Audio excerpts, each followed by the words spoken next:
अस्सलाम वालेकुम दोस्तों, मैं आपको अपने तीसरे व्लॉग में खुशामदीद कहता हूँ।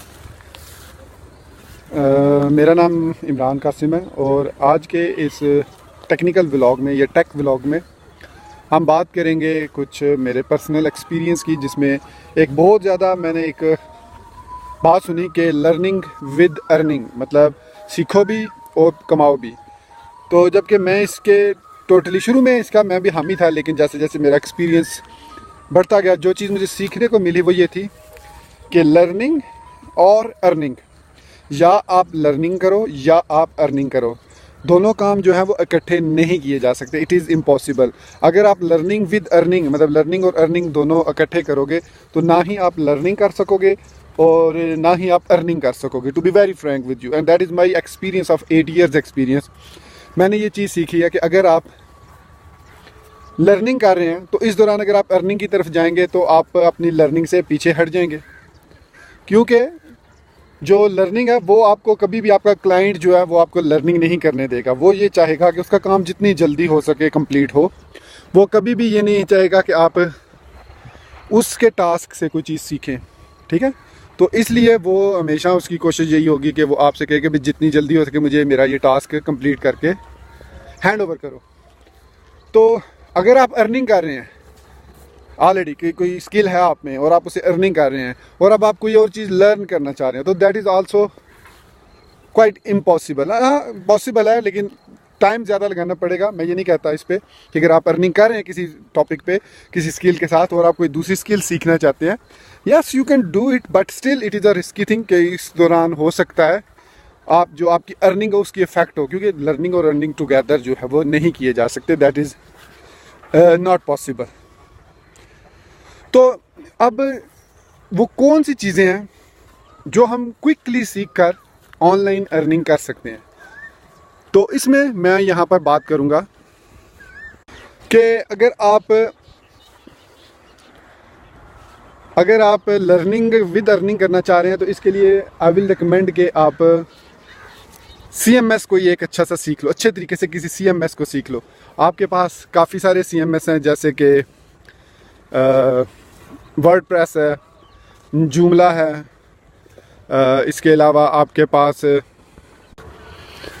जूमला के अलावा आपके पास मैजेंटो है, प्रेस्टाशॉप है, ओपन कार्ट है, इसके अलावा OS कॉमर्स है, बेशुमार आपके पास CMS पैकेजेस हैं। आप इनके बारे में किसी एक पैकेज को या दो पैकेजेस को, दो CMS को आप चूज़ कर लीजिए और उसमें एक्सपर्ट बनिए।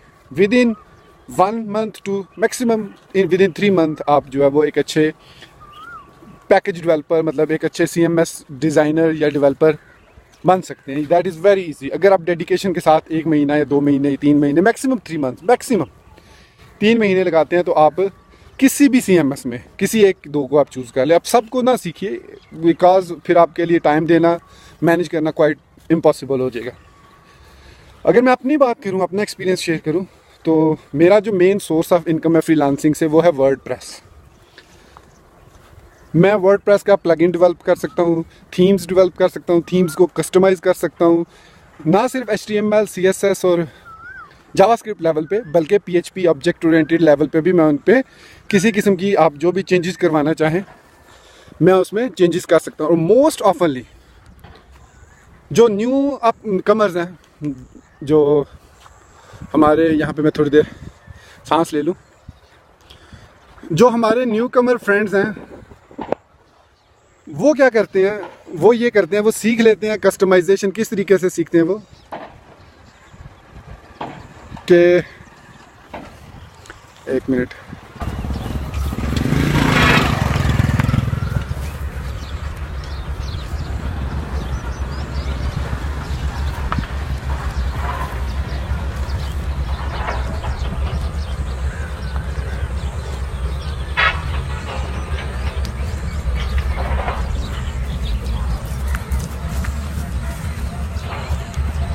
जैसी चलो।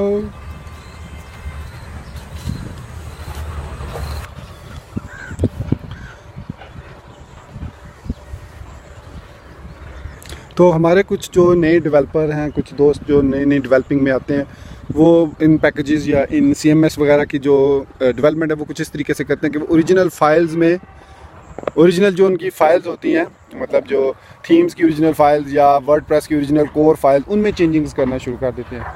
ठीक है, which is against what CMS recommends you.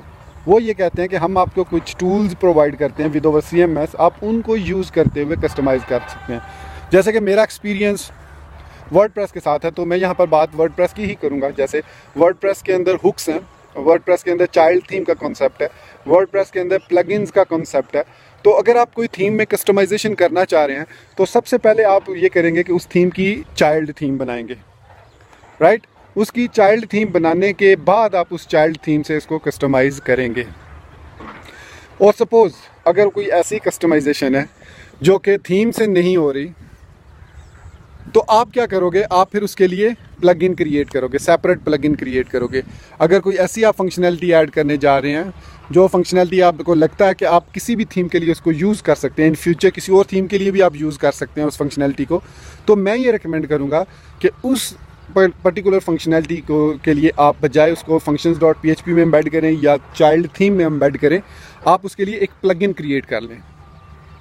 उस प्लगइन को क्रिएट करने का ये फ़ायदा होगा कि कल को अगर कोई और क्लाइंट किसी और थीम के लिए आपको सेम कस्टमाइजेशन मांगता है, आपसे सेम चेंजेस मांगता है, तो वो आप उस प्लगइन को सिंपली उस पर इंस्टॉल करिए, एक्टिवेट कीजिए, ऑप्शंस दीजिए and you are good to go. इसके एग्जांपल्स मैं आपको एग्जिस्टिंग प्लगइन से ही दूंगा। जैसे बाय डिफ़ॉल्ट अगर आप वर्डप्रेस जब इंस्टॉल करते हैं तो उसके साथ कॉन्टैक्ट फॉर्म का ऑप्शन नहीं होता, किसी भी पेज में आप कॉन्टैक्ट फॉर्म ऐड इन नहीं कर सकते। इसके लिए आपके पास दो चीज़ें होती हैं, या तो आप कॉन्टैक्ट फॉर्म 7 यूज़ करते हैं, एक प्लगइन है, या आप यूज़ करते हैं कोई और प्लगइन। जैसे अब तो काफ़ी सारे फॉर्म्स के लिए काफ़ी सारे प्लगइन्स आ चुके हैं मार्केट में, उनमें से किसी को यूज़ करेंगे, या आप यूज़ करेंगे HTML को एम्बेड करेंगे किसी पेज के अंदर। आप नो डाउट आप ऐसा कर सकते हैं, आप डायरेक्टली HTML को एम्बेड कर सकते हैं PHP उसके अंदर, पेजेस के अंदर, और एक फॉर्म, अच्छा फॉर्म डिज़ाइन कर सकते हैं। नो डाउट विद दैट कि आप ऐसा कर सकते हैं। लेकिन और ना सिर्फ ये, बल्कि आप एक अलग से एक टेम्पलेट भी क्रिएट कर सकते हैं और उस टेम्पलेट के अंदर आप HTML फॉर्म जो है वो बना सकते हैं। आई डोंट नो जैसे किधर गया, मेरे साथ ही था अभी। लेट मी सी, इस वक्त धूप भी बहुत तेज़ है, आप देख रहे हैं मेरी आंखें बंद हो रही हैं क्योंकि आज मैं ज़रा जल्दी आ गया हूँ। तो ये चंद बातें आपने ज़हन में रखनी है कि किस तरीके से आप अब ये शॉर्ट टर्म है, आप कम से कम आप समझ लें, आप ये समझ लें कि within 1 month to maximum 3 months आप अर्निंग स्टार्ट कर देंगे। लेकिन अगर आप दूसरी तरफ जाते हैं, PHP को कम्प्लीटली सीखते हैं, ऑब्जेक्ट ओरिएंटेड कम्प्लीटली सीखते हैं, लारावेल या कोई और MVC फ्रेमवर्क सीखते हैं, तो those packages are for long term projects और बिग प्रोजेक्ट्स के लिए। तो वो अगर आप स्टार्टिंग में हैं अभी और आप चाह रहे हैं कि आप अर्निंग भी स्टार्ट कर दें जितनी जल्दी मुमकिन हो सके, तो ये मैं आपको रेकमेंड करूँगा कि आप कोई भी CMS पैकेज, कोई भी CMS सीख लीजिए और फिर उसके साथ आप काम कीजिए। देख सकते हैं आप कि कितनी ज़्यादा इस वक्त धूप है और बिल्कुल ही कुछ भी नज़र नहीं आ रहा। ये देख सकते हैं आप, इस वक्त मैं दरिया के बिल्कुल पास ही हूँ और यहाँ तक मैं वॉक करते हुए आराम आराम से आया हूँ। तो लैसी भी वो सामने अगर आपको क्लियरली नज़र आ रहा हो तो वो आ रहा है अभी दौड़ता हुआ, ये देख सकते हैं आप।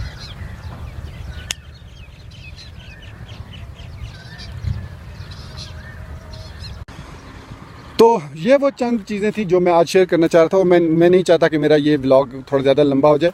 अगर आप इस जो मैंने अभी जितनी बातें की हैं, अगर इनमें कोई आपको बात समझ ना आई हो या आप किसी मेरी बात से एग्री या डिसएग्री करते हो, तो do let me know down in the comment section, मुझे ज़रूर बताइएगा ताकि मुझे भी पता चले कि वेयर आई एम रॉन्ग, क्योंकि मैं भी इंसान हूँ, गलती मुझसे भी हो सकती है। शायद मेरे एक्सपीरियंस में वो चीज़ ना आई हो जो आपके एक्सपीरियंस में हो, लेकिन मैं यहाँ पे ये ज़रूर बताना चाहूँगा कि मुझे लारावेल भी आती है, कोडिंग राइटर पे मैंने 3 प्रोजेक्ट्स किए हुए हैं, इसके अलावा PHP पे भी काम कर लेता हूँ। लेकिन मेरा मेन सोर्स ऑफ इनकम, अगर मुझे कोई टास्क मिलता है तो आई ऑलवेज़ प्रेफर कि मुझे वर्डप्रेस का टास्क मिले और मैं सिर्फ वर्डप्रेस के टास्क को ही प्रेफर करता हूँ। मतलब अगर मुझे 2 टास्क मिले हैं, एक लारावेल का है और एक वर्डप्रेस का है, तो I will go with WordPress task, क्योंकि वो मेरे लिए ज़्यादा आसान है। मैं कोई भी प्लगइन ढूंढ के, थीम ढूंढ के अपना वो टास्क ईजीली कंप्लीट कर सकता हूँ। इवन अगर मुझे कुछ अपनी एडिशनल फंक्शनैलिटी ऐड करनी हो तो भी मैं कोई एग्जिस्टिंग प्लगइन ही देखता हूँ, प्रेफर करता हूँ। उसके क्लोज तरीन जो क्लाइंट की रिक्वायरमेंट होती है, उसके जो क्लोज तरीन प्लगइन होता है वो मैं डाउनलोड करके उसको फिर अपनी मर्ज़ी से कस्टमाइज़ कर लेता हूँ। तो दोस्तों, अब मैं आपसे इजाज़त चाहूँगा। इनफ टॉक, ज़्यादा लंबा नहीं करना चाह रहा। इस व्लॉग को मैं लेस दैन 10 मिनट्स मेरी कोशिश अगर रहे ताकि आप भी बोर ना हो और जो काम की बात है वही की जा सके। तो उम्मीद करता हूँ मेरा ये व्लॉग आपको पसंद आया होगा। वैसे व्लॉग तो नहीं है, ये एक टेक टॉक्स आप इसको कह सकते हैं। इसमें व्लॉग वाली कोई चीज़ तो है नहीं ना, मैं कोई आपको ऐसी चीज़ बता रहा हूँ। बस I am on the evening walk with my dog, so let's see. So I'm here on evening walk with my dog. So stay tuned for more vlogs like this. और अपनी दुआ में याद रखिएगा, आप भी वॉक कीजिए, टॉक्स कीजिए, वॉक्स कीजिए और डाइट का ख़ास ख्याल रखिए। अगर आप एक फ्रीलांसर हैं या लेट नाइट जागते हैं तो ये चीज़ें ध्यान में रखिएगा। मेरा जो पहला व्लॉग है आप ज़रूर वो देखिएगा। सो गाइस, अपनी दुआ में याद रखिएगा। Thank you very much for watching this vlog till end. Take care, अल्लाह हाफिज़ एंड बाय।